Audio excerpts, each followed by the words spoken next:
हो मंडळी हो, हॉटस्पॉट इथंच आहे बर का. तर मग चला चॅनलला सबस्क्राईब करा आणि घंटी नक्की वाजवा. संत मीराबाई यांचं चरित्र जर आपण पाहायला गेलो, समाज कौतुक पण करतो आणि समाज नाव पण ठेवतो. दोन्ही गोष्टींचा भडीमारा होत असतो. सांगेन मी तुम्हाला, मेवाड प्रांतामध्ये एक भक्तीचं अंकुर उमललं, भक्तीचं फूल, भक्तीची कळी फुलली. त्या भक्तीच्या कळीचं नाव आहे संत मीराबाई. राजघराण्यात जन्म झाला. संत हे फक्त गरिबाच्या झोपडीतच जन्माला येत असतात असं काही नसतं. संत श्रीमंताच्याही घरामध्ये जन्माला येत असतात. फक्त ती जागा, ती भूमी, तो भाव तेवढा असावा लागतो. श्रीमंत घरामध्ये ऐश्वर्यात जन्म झाला. राजघराण्यामध्ये संत मीराबाईचा अप्रतिम सौंदर्य भगवान परमात्मानं बहाल केलेलं. शारीरिक सौंदर्यापेक्षाही परमार्थिक सौंदर्य मीराबाईंचं मोठं होतं. श्वास सुद्धा कृष्ण म्हणत होता. कृष्ण भक्तीची गोडी लागली कशी? आईला भगवत भजन करण्याची गोडी होती, भागवत ऐकण्याची गोडी होती. आईच्या अंतःकरणाला अशी अवस्था प्राप्त झालेली, त्यातून मीराबाई घडलेल्या.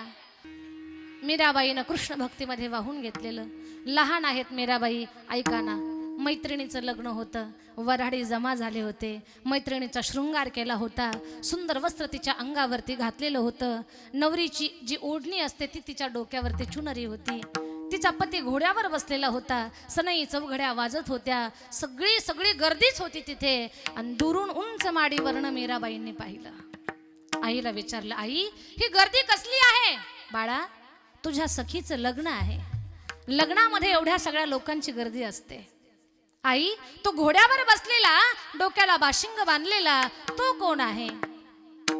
बाळा, तो तुझ्या सखीचा पती आहे, तिचा नवरा आहे, तिचा पती आहे. तो तिचा पती आहे, माझ्या सखीचा पती. हा, तिचं आता लग्न आहे बाळा. आई, मग माझं लग्न कधी आहे? छोट्या छोट्या मुली असतात ना, लग्न पाहिलं की ते अगदी खेळ भांड्यामध्ये मग लग्न वगैरे असे पण खेळ खेळतात. तर त्या छोट्या मुलीचा जो भाव तसाच मीराबाईंचा. मीराबाई म्हणतात, आई मग माझं लग्न कधी आहे? बाळा, होईल ना. आई, मग माझा पती कुठे आहे? सावळ्या श्रीकृष्ण मूर्तीकडे पाहिलं आणि हातात मूर्ती उचलली, मीराबाईच्या हातात दिली. बाळा, हा तुझा पती आहे. मनाला घट्ट सांगून ठेवलं मीराबाईंनी की हा माझा पती आहे. आणि माझी आई काही मला चुकीचं कधी सांगू शकत नाही. का? ती याची भक्त आहे. अरे, माझ्या सखीचा पती घोड्यावर बसलेला आहे, पण हा जो माझा पती आहे ना, याची भक्ती माझी आई करणारी आहे. सगळं जग याची भक्ती करतंय. असा पती मला देणारी माझी आई किती महान असेल. असा पती मला देणारी. खूप आनंद झाला मीराबाईंना. आणि मीराबाईनं त्या दिवसापासून जे कृष्ण परमात्माला आपलं पती मानलं. गोविंद मेरो है, गोपाल मेरो है, बोल राधा रमण नंदलाल मेरो है. कृष्ण माझा, कृष्ण माझा.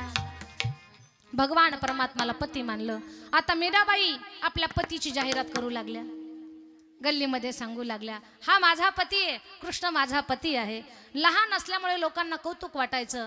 मी माझ्या पतीचं भजन गाऊ, कृष्णाचं भजन गाऊन दाखवायच्या. लोकांना ऐकण्यात कौतुक वाटायचं. लहान बाई मीराबाई हळूहळू मोठ्या होऊ लागल्या. तारुण्यामध्ये आल्या तरी मीराबाईंचा जो स्वभाव, जो ध्यास त्यांना कृष्ण भक्तीचा लागलेला, तो बदले ना. मीराबाई मोठ्या झाल्या तरी तेच सांगताय, कृष्ण माझा पती आहे. मी माझ्या भगवंताचं भजन गाऊ, माझ्या पतीचं भजन गाऊ. जो समाज बालपणी मीराबाईचं कौतुक करत होता, आता तोच समाज मीराबाईंना नावं ठेवायला लागला, मीराबाईंची निंदा करायला लागला. अरे, एवढी मोठी मुलगी राजाची, त्या मूर्तीला कृष्ण माझा पती म्हणते. अरे, ही मुलगी या राजघराण्याला शोभत नाही. कृष्णाचं भजन करते. अरे, करू द्या भजन, पण ही नाचून भजन करते. आणि सत्य होतं, मीराबाई नाचून भजन करायचे आपल्या पती पुढे. मीराबाई घुंगर बांधून नाचू लागल्या. आता विषाचा प्याला मीराबाईला संपवण्यासाठी हजर झाला. भक्तीच्या क्षेत्रामध्ये परीक्षा असते बरं, पेपर द्यावा लागतो. मीराबाई महान संत आहेत. संत हे पद आहे आणि हे पद परीक्षेशिवाय मिळत नाही. हे एक प्रमाणपत्र आहे संत असल्याचं. संत हे प्रमाणपत्र पण ते सहज मिळतंय का? भाळावर चंदन लावलं, गळ्यात माळ घातली, 4-2 अभंग गायले, पंढरपूरची वारी केली म्हणजे आपण संत झालो असं अजिबात नाही. संत होण्यासाठी पेपर द्यावा लागेल. बऱ्याच वेळेला परीक्षा आली की लोक आजारी पडतात. काही ना पेपर जवळ आला की पळून जावं असं वाटतं, एवढी भीती वाटते. पण जो पेपर देऊन काठावर का असे ना पास होतो ना, त्याला पण प्रमाणपत्र मिळतं पदाचं. याच्यामध्ये पेपरला बसणं पण गरजेचं आहे आणि परीक्षेत पास होणं सुद्धा गरजेचं आहे. संत मीराबाईंनी पेपर दिला, परीक्षा दिली. कोणती? विषाची. विष प्याल्या. आई घाबरू नको, ज्याचं मी भजन करते ना त्याच्या नामामध्ये, त्याच्या भक्तीमध्ये एवढी ताकद आहे की तो या विषाचंही परिवर्तन करू शकतो. आणि मग मीराबाईने विषाचा प्याला ओठाला जसा लावला तो कृष्ण नामाचा टाहू फोडला. मीरा पुकारे तुम्हें गिरधर गोपाला, बन गया अमृत में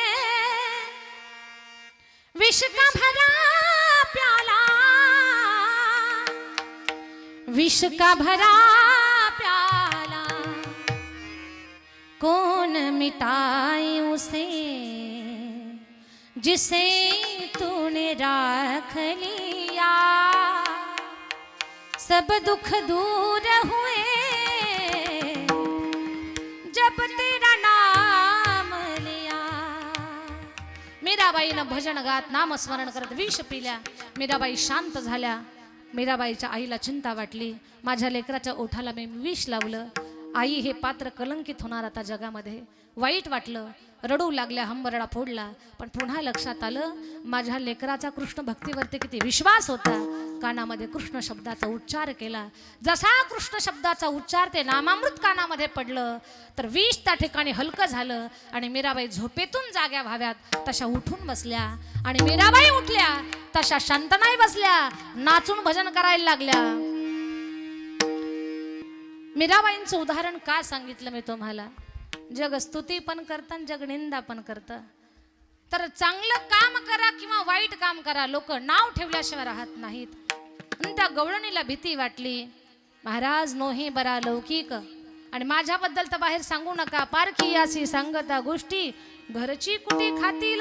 महाराज म्हटले काळजी करू नको, तुका म्हणे निवांत राही, आणि पाहिले पाही परतोणी, दोन्ही हात प्रेमाने वरती घ्या आणि भजन करा.